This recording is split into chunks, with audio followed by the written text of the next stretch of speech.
Not a super entertaining video today, just a big guy getting in a little machine. But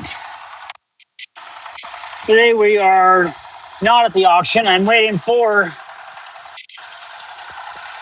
those auctions to kick off. I've got about an hour and a half until a few of the things I'm bidding on are closing. So I figured we'll go live today for a little bit, show you guys what I'm working on.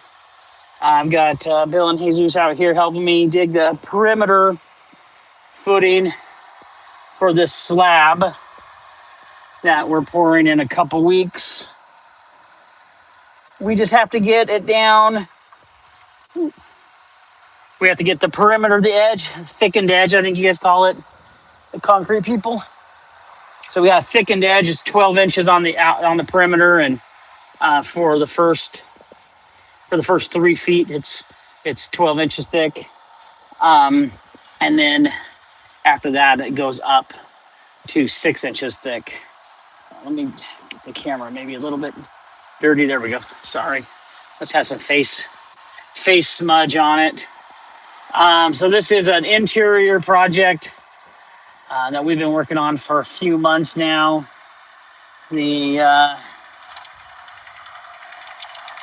All the underground is done, virtually done. We have a little bit coming on Monday. Today's Friday. Well, you guys know that this is live. Then that will be the electricians will come in and finish up their shallow conduit.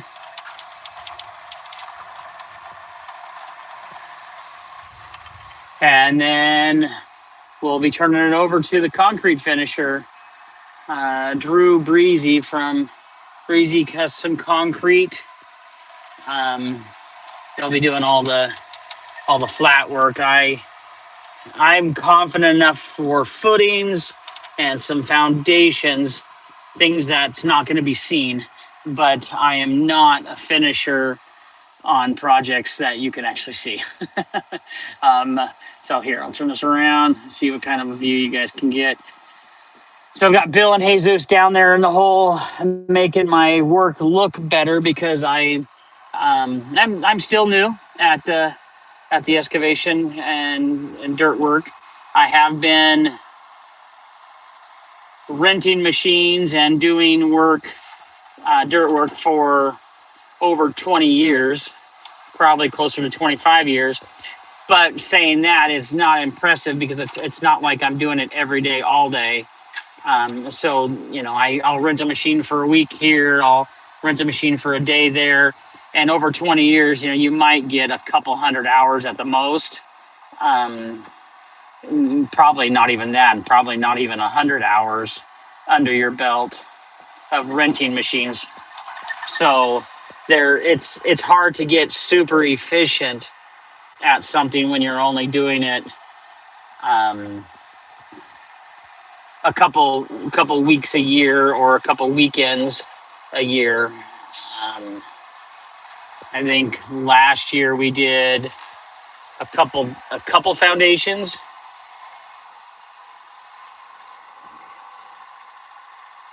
Two more inches down, he says. Okay. I think we did 2 or 3 foundations last year, a couple gravel pads with Wesley, but it's still a struggle getting efficient at something that you don't do often. You can understand the concept, you can have all the fundamentals kind of down, but until it becomes second nature, muscle memory, that kind of stuff, you're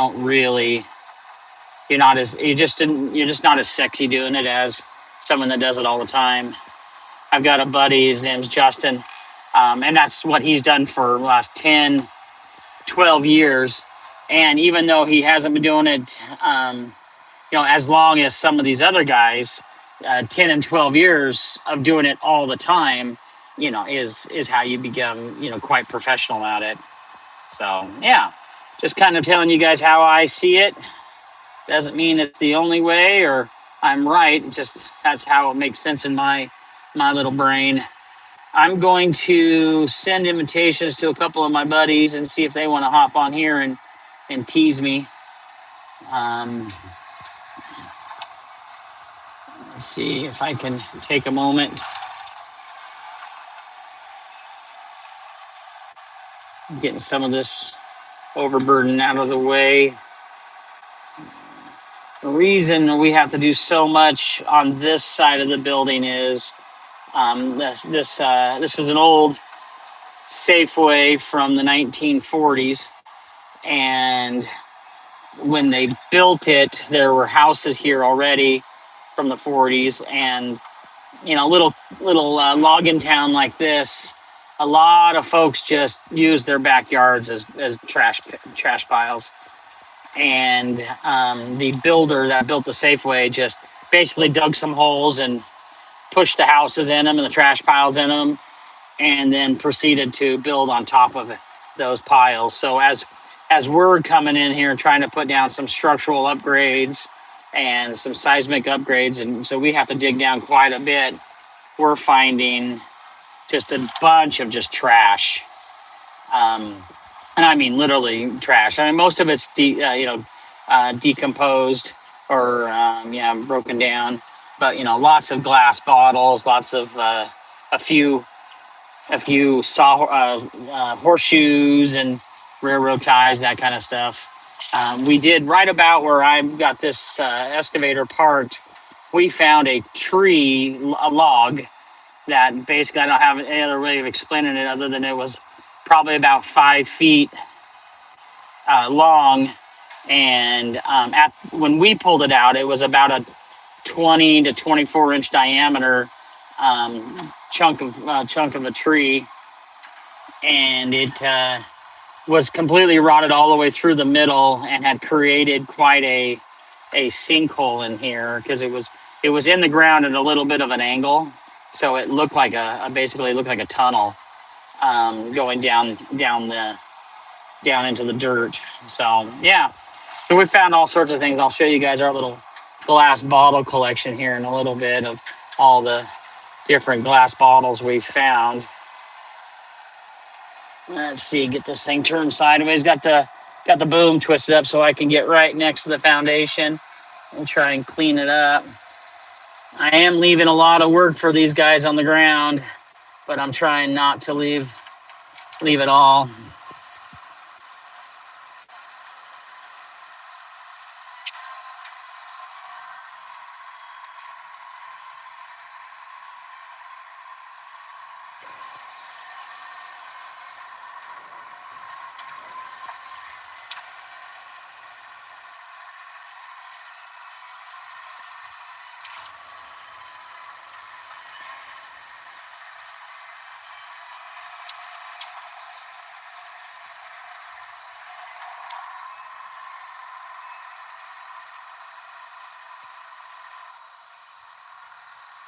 All right, so Bill's out there telling me kind of where I need to be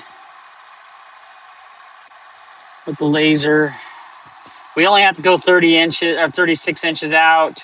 This bucket is 40 inches, and I'm going a little bit past that. The reason we're making it just a little bit bigger than we need to is because of the condition of the soil, basically.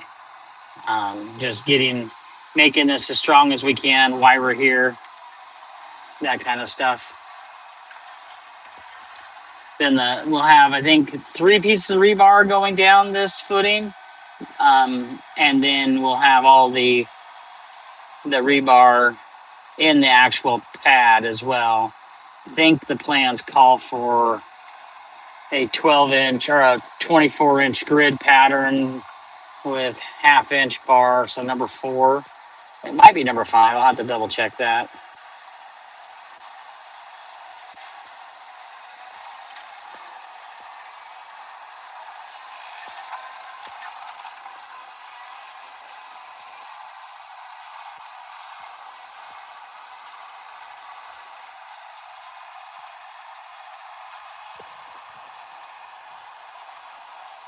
So we are going down 18 inches, so we can put in 6 inches of rock below our concrete, engineered stone, as they call it out on the plans.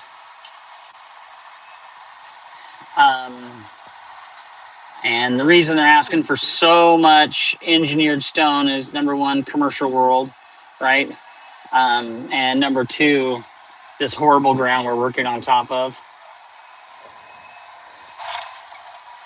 The engineer or the geotech just doesn't have any faith in the soil we're working on top of.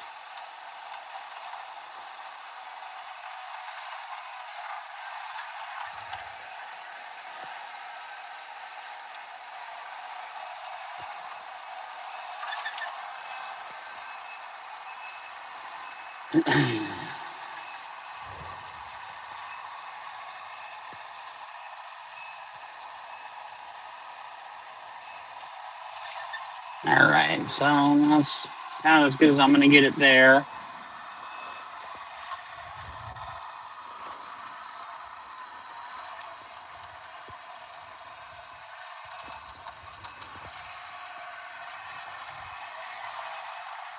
I was getting at it from the other angle, and it wasn't working out so great for me. So I think this is a much better shot at it. Behind us, I don't know if you guys can hear it, but the welder is here today, and he is finishing up our last little collectors on it. Basically, after today, he will be done on the inside with 4 welds and 4 brackets. Other than that, he is completely done. And we're waiting for the engineer to tell us what size of steel we can use and if our RFI is going to work out okay on our design of these brackets to clips, that's what they're calling them, or if we need to have something else drawn up. I don't know if you guys can see it, but all the different colors right here underneath my bucket. There's a lot of river rock and old fire bricks and stuff like that, the old red fire bricks. Well, we're getting down just a little bit deeper than that stuff.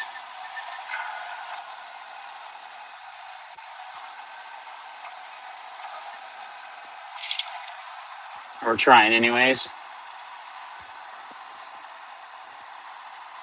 So I'm bidding today on, let's see. Today I'm bidding on a couple a couple scissor lifts and a mower or 2. So we're getting that on. I'm gonna invite a couple of my buddies on here, see if I can get, let's see, copy link, messenger. Yeah. We got Jesus out there now, going back behind me, putting the jumping jack on that dirt to try and make sure anything that we've upset a little bit by digging it out, we're getting it compacted back down. This soil really does compact well. It's kind of a sandy loam. I don't know the geotech's exact wording for the dirt, but I feel it compacts well. The my dirt buddy, he's not so sold on it. Oh, there's Pastor. So yeah. All right, I am going to get out for a second and have a chit chat with the big man himself. I'll be right back.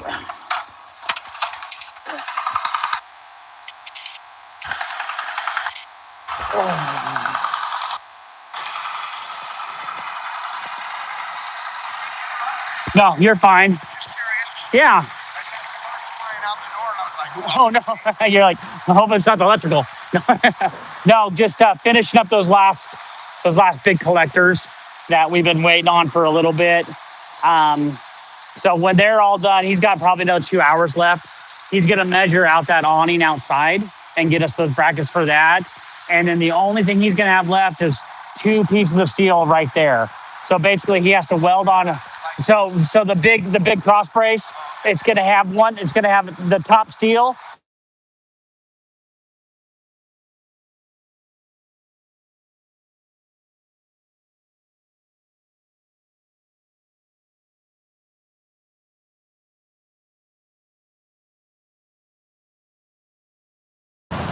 You remember they want those turnbuckle supports, so he's got to make 4 brackets and weld them on to those outriggers, and then when we put our big piece of wood on the outside, they'll kind of help tie everything in.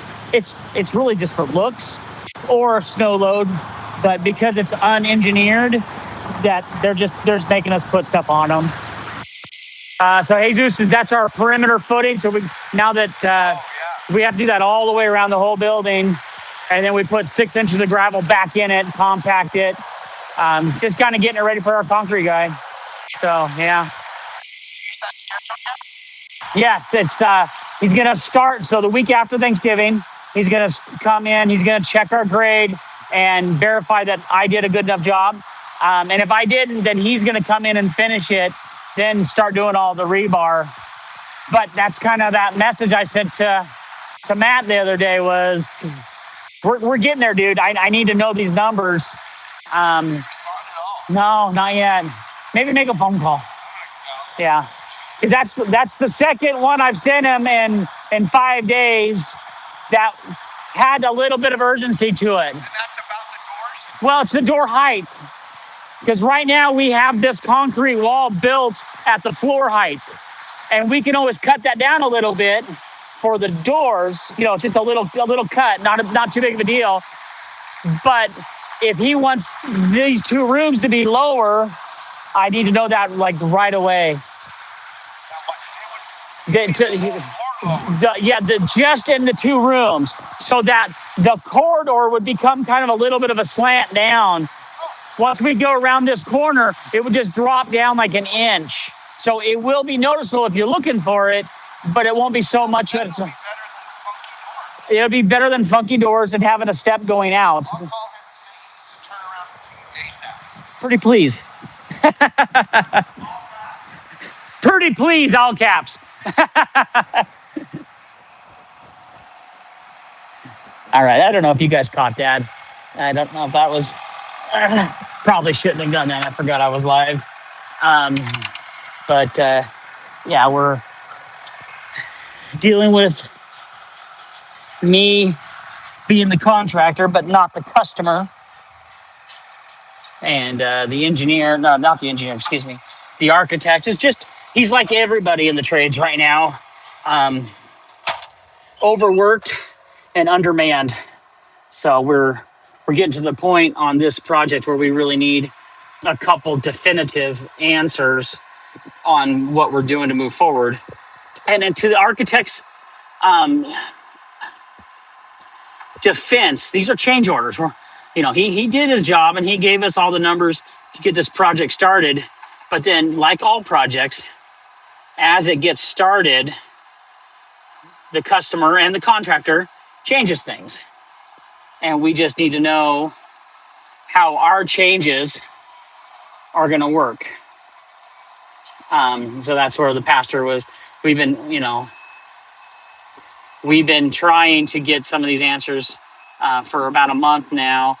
And we're getting to the point where it's going to potentially hurt our schedule. So that's why we're starting to get a little bit more pushy with the architect.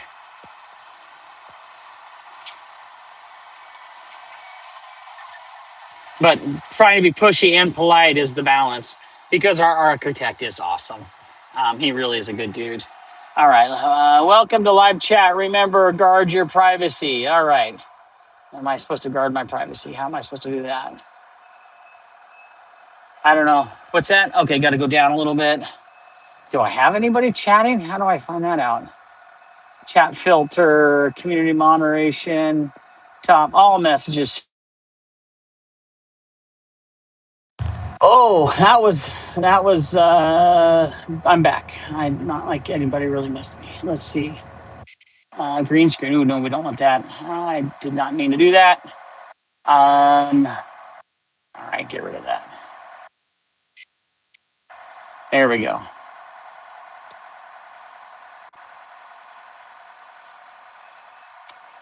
Well, nobody is on here and there's been no chats. I think we got a thumbs up. Ooh, don't need that on. What is this one? At least 1 minute. At least 1 minute of content is needed. Okay. Y'all are learning what I'm learning. Or I'm watching, you guys are watching me struggle on the bus.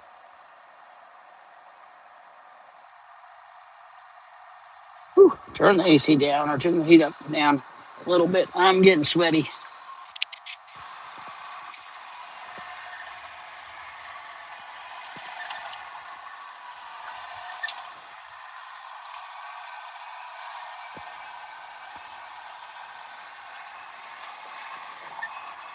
Jesus is running. Make sure he doesn't get hit.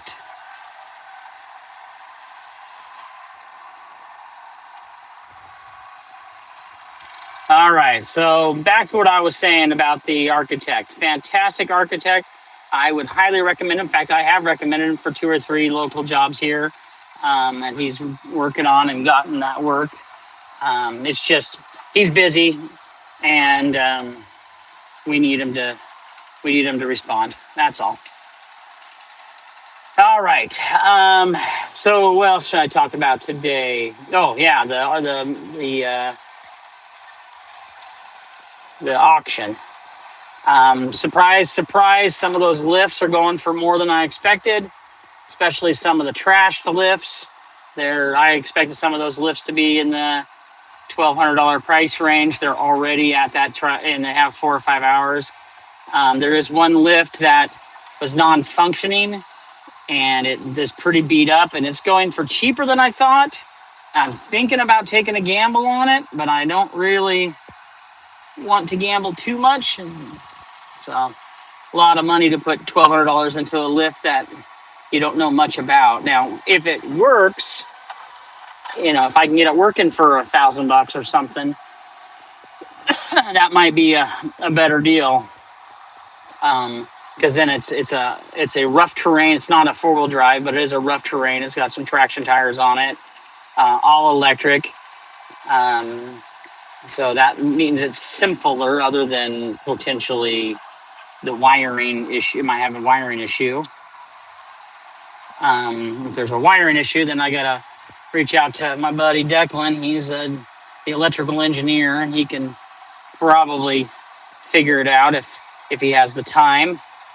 And then I've got a mechanic that's good on the hydraulic side of things. But the biggest problem is if you're paying people to work on these, then you're losing money, for lack of better words. It's just not that. They're just not that valuable. I think that one that is okay. Let's see. Trying to get away from the wall a little bit without breaking something. The bigger one that's kind of ugly, that one I'm pretty interested in, but it's the one that is not working. And if I could get it working, when I'm done using it, I could potentially sell it and make money. But that probably would not, and that almost never happens as well as a guy like me thinks it will.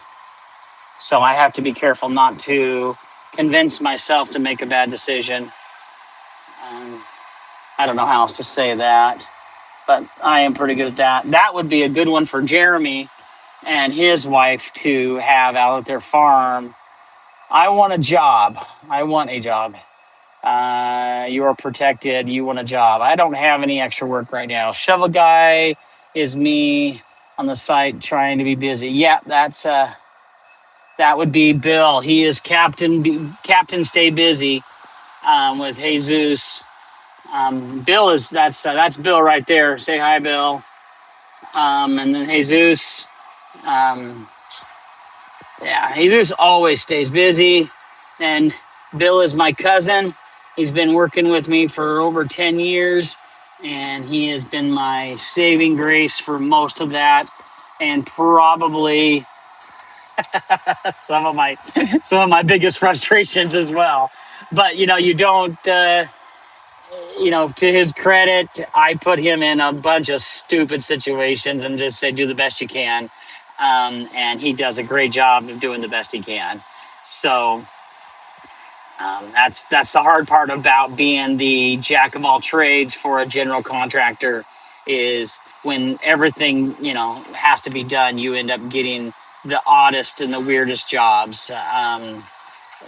Just because of a subcontractor didn't do it, a customer at the last minute asked for something really weird, so I end up on a Thursday afternoon giving Bill a crazy list, and he has been the guy that's kind of been able to get most of that work done for me. All right, so still no Jeremy or no Sean, no Declan, a bunch of losers. These are my friends. They said they're going to come on here and interact a little bit, but no, they're busy doing their lives, I guess.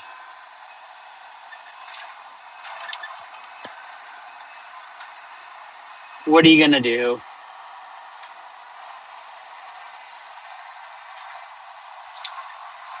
All right, how am I doing on the laser?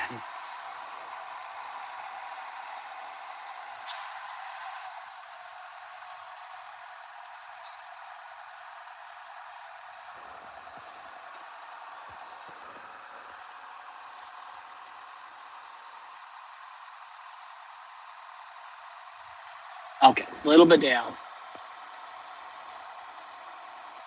And again, we're going, okay, that's perfect, he says. So we're going plus or minus half an inch on this one. It's this is just our subgrade. We're gonna make the gravel that's about roughly 5 to 6 inches thick in here. That's gonna be as perfect as we can get it for our concrete guy to make sure he has a level site to pour his concrete on. Because gravel is cheaper. And so far we brought in almost in the last week and a half, 2 weeks. Last week and a half, 2 weeks, we brought in 500,000 pounds of gravel for this job. And I think we're going to get another 120,000 pounds today. So then all of that gravel is basically replacing dirt and concrete that we've taken out of here.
Looks like I'm a little high right here, but my dirt guy or my ground guy is playing on his phone.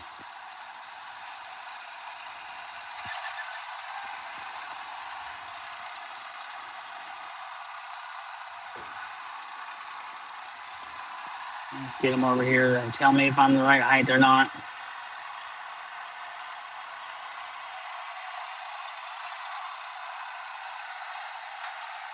Looks like I'm going a little deep.